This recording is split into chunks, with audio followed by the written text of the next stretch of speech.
Harming children is just unthinkable for most people. And even ex-inmates, they share stories on social media. Prisoners convicted of harming children or women, those who are considered vulnerable, are often ostracized. So the consensus is clear. Crimes involving children are viewed as particularly heinous. Today's discussion focuses on a tragic event in Thailand in 2022. So this is a pretty recent case. In this horrific event, 24 children and several adults, so the number of casualties totaling 36 people, they were killed by a former police officer. He attacked a daycare, shooting and running over people before ending his own life. He was dismissed from the police for his violent behavior, so his violence was a known fact, but the motive behind this rampage remains unclear.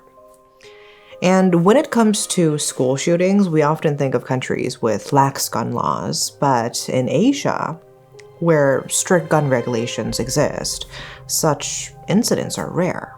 And in Thailand, for example, had very low firearm-related deaths until this incident. So this is why this case is particularly shocking. So today, let's talk about Thailand's Nong Bua Lamphu massacre.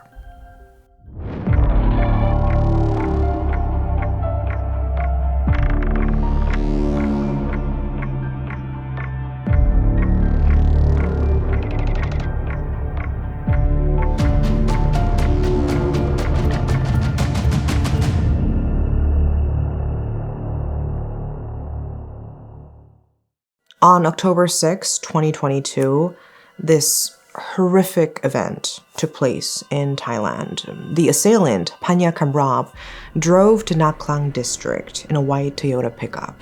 He was just dressed normally, simply in a t-shirt and jeans, so there was nothing suspicious about him. But he was armed with a bag of knives, a shotgun, and a 9mm gun. His rampage began near a nursery in Uthai Sawan sub-district, where his first victims were a father and his young son. Meanwhile, at the Uthai Sawan sub-district Child Development Center, it was just a normal day. The children were on their lunch break, and some were napping. 6 staff members were on duty when they heard the sounds of Panya's initial attack. So they heard loud noise, something similar to gunshots, but they never even imagined that this would be actual gunshots. They mistook the gunshots for fireworks. So they were completely unaware of the horror that was about to unfold. After attacking the father and son, Panya entered the childcare center with a loaded gun. And because it was lunchtime, the staff and children were on a break. The sudden appearance of this armed man was just caused widespread panic. He violently started shooting and stabbing anyone in his path, not distinguishing between men and women. His shooting resulted in many staff members being seriously injured or killed. The sounds of screams and gunshots alerted nearby residents, but unfortunately, they were too scared to intervene. As Panya violently attacked their coworkers, those staff members just quickly fled the building. And the small children who were napping in the nursery were left behind. And Panya broke into the locked nursery room, and there he committed an appalling act. The daycare had around 20 children that day because of bad weather and a school bus issue. So a lot of children were unexpectedly staying longer in the daycare center. Panya was reportedly looking for his adopted son in the nursery. I don't know why, but when he couldn't find the boy, he became more enraged and he started, carrying out this attack on children. He stabbed and shot more than 20 sleeping children. He showed no mercy. In this tragic incident, 19 boys and 3 girls lost their lives, leaving the room in a state of complete horror. Panya Kamrab's story is indeed a tragic one. He had a very troubled upbringing and personal challenges. He struggled with drug abuse from high school and had a difficult childhood with divorced parents, though details about his early life are scarce. Despite these challenges, Panya was academically successful. He graduated with a law degree from Ramkanghan University, but he had a significant emotional management issues. He was known for his explosive temper and violent reactions when he was angry. Panya's personality was complex and troubled. He was described as quiet, but dangerously volatile. And remarkably, Panya managed to join the police force, even becoming the squad commander. His entry into law enforcement raises questions because he had issues with drugs and aggression. But anyways, he worked as a police officer. Panya was married and had an adopted 2-year-old son at the time of the incident. And according to the police chief, Panya's marriage was troubled, which might have contributed to his unstable emotional state. Panya Kamrab's life outside his official duties, his personal life, was also troubled and controversial. Reports suggest that he was involved in an extramarital affair with an employee from a karaoke bar, who was also a drug addict. Panya was still using drugs even after he became a police officer. He often spent his money on drugs instead of seeking rehabilitation. With his mistress, he indulged in a reckless lifestyle, filled with drugs, alcohol, and frequent partying. Within the police quarters, Panya was not well regarded by his colleagues, obviously.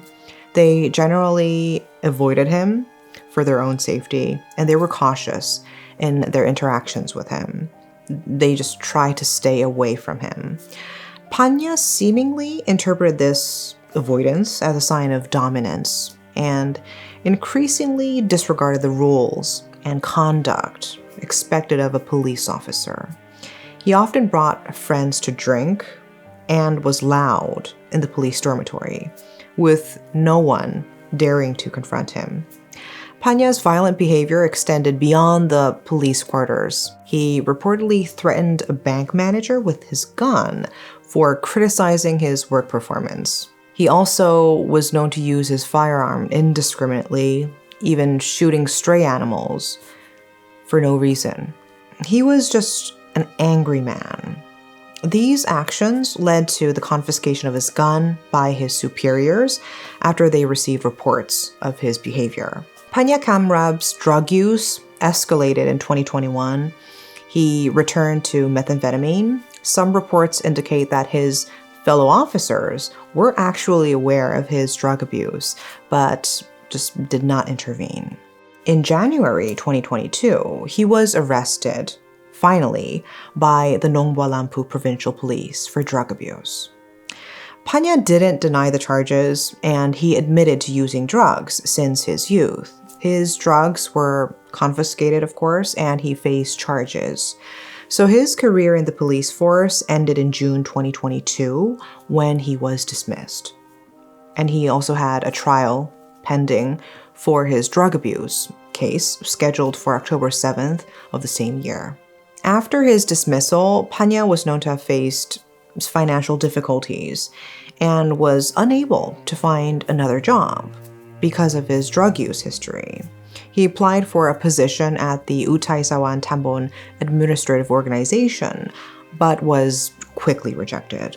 On top of his financial struggles, Panya's marriage was also crumbling, also in turmoil, with frequent and loud arguments disturbing the neighbors.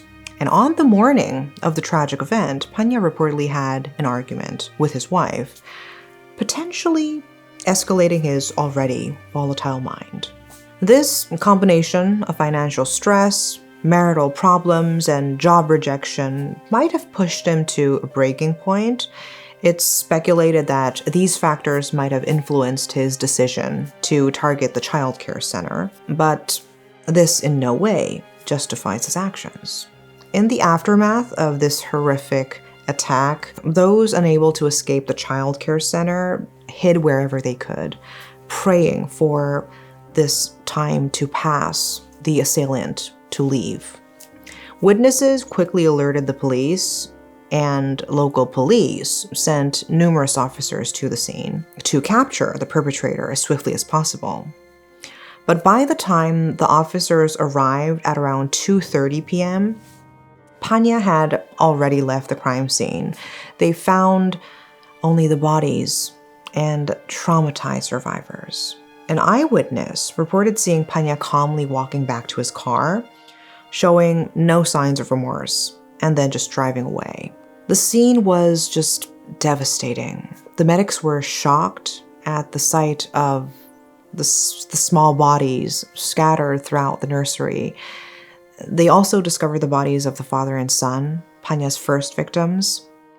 The loss of the children was just heartbreaking. The police divided their efforts, with one group pursuing Panya and another securing the crime scene. And Panya's violent spree just didn't end at the childcare center. He continued his search for victims on the road. A motorcyclist recounted this close encounter with Panya, who was driving his white Toyota pickup erratically, apparently trying to hit people. She saw him crash into a motorcycle, killing 2 people instantly before speeding away. Fortunately, she managed to escape unharmed because she quickly accelerated away from danger. As he fled through the Nongkungsi district, he began shooting at people randomly.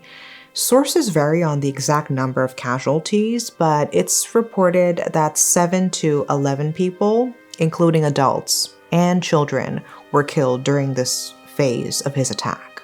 Panya was responsible for the deaths of over 35 people, with 10 others injured, including those he encountered on the road. The injured were rushed to the Nong Bua Lamphu District Hospital for emergency treatment, with many requiring blood transfusions because of their severe injuries. After causing this trail of devastation, Panya drove about 3 kilometers back to his house, and what he did next is he set his pickup truck on fire, possibly to destroy evidence, and then in his final act of violence, he shot his wife and his 2-year-old adopted son before turning the gun on himself, ending his own life. This tragic event sparked widespread outrage and sorrow across Thailand. The Prime Minister Prayut Chan-o-cha expressed deep grief and ordered an immediate manhunt. Police and investigative agencies were mobilized, and posters of Panya were distributed, but the manhunt ended when police discovered Panya dead at his home. So initially, media outlets had access to photos and videos of the massacre, but this was soon restricted to protect the victims' families. The survivors and their families required therapy and psychiatric evaluations to cope with the trauma they experienced. The impact of the massacre was just profound. In response, many local daycares temporarily closed. UNICEF spokespeople just condemned the tragedy, emphasizing that daycares and schools should be safe havens for children. In the aftermath, Prime Minister Prayut enacted stricter laws on gun ownership and drug abuse. The King of Thailand offered condolences to the families and visited the hospital to see both the deceased and surviving victims. He also covered all medical expenses. So the Nong Bua massacre ranks as one of the most dreadful gun crimes in Thailand's history. The story is heartbreaking, particularly when considering the terror and confusion the children must have felt. Their untimely deaths just cut short their potential for a full life. And no words of comfort can truly heal the pain of the families and the relatives of those lost. This tragic incident ends without closure, but it is important to acknowledge and remember the victims. That is all for today, and thanks for watching. See you soon.